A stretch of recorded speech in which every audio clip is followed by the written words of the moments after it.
So yun na guys. So kasi dito kasi hapon na. Kailangan namin mag-set up muna ng higaan guys kasi wala kaming matulugan dito kasi nasa bundok kami. So kung nakita nyo yan guys, ayan yan.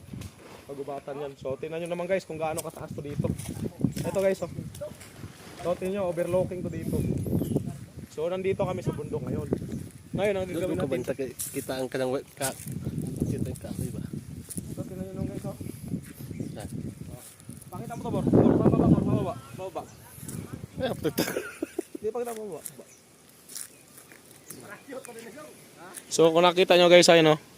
Kumbaga sa Bisaya po guys, sobra ka bakilid. So ito guys. Dahil di naman tayo marunong mag-set up ng tent, so pag-aralan natin to. Pakita mo. Guys, para maniwala lang dito kami matutulog guys sa bundok ito. Dahil mga gamit namin ito. Di one survivor.